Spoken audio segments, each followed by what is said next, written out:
ఇస్తున్నాం. మహిళలు సొంత కాళ్ళపై నిలబడాలని కుట్టు నేర్పిస్తమే కాకుండా కుట్టు మెషినే ఉచితంగా ఇస్తాం కాకుండా వాళ్ళకి ఈరోజు పని కూడా మేము కల్పిస్తున్నాం. ఆనాడు గత ప్రభుత్వం నీరు సరిగా అందించలేకపోతే వాటర్ ట్యాంకర్లు పెట్టి ఉచితంగా నీరు తోలాం. మన పిల్లలు క్రికెట్ ఆడాలని కోరుకుంటే ఐపీఎల్ తరహా కాకపోయినా వాళ్ళతో పోటీ పడే విధంగా మంగళగిరి ప్రీమియర్ లీగ్ తీసుకొచ్చి పిల్లలకి అది కూడా ఏర్పాటు చేస్తాం.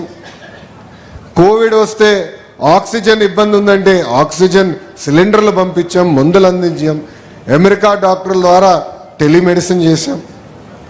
ఇట్లా దాదాపు 26 సంక్షేమ కార్యక్రమాలు మంగళగిరి ప్రజల కోసం ఆనాడు నేను చేస్తాం జరిగింది.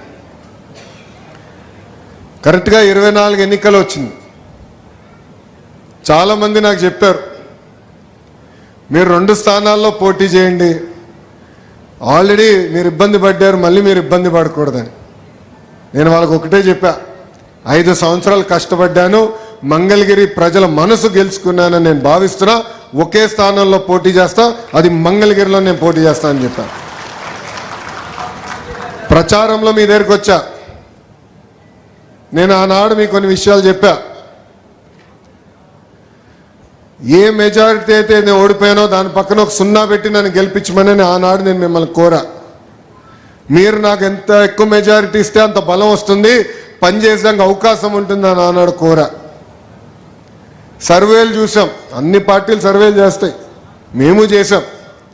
కుప్పం కన్నా వెనుకబడి ఉన్నాం 1%. కానీ ఆ రోజు మీరు చూపించిన ప్రేమ అభిమానం నేను చూసి నేను బాబు గారికి ఛాలెంజ్ చేశా, మీకన్నా 1 ఓటు మెజారిటీ ఎక్కువ నాకు వస్తుంది సార్ అని. అప్పుడు బాబు గారు అన్నారు, కుర్రోలు స్పీడ్ ఎక్కువ మీకని.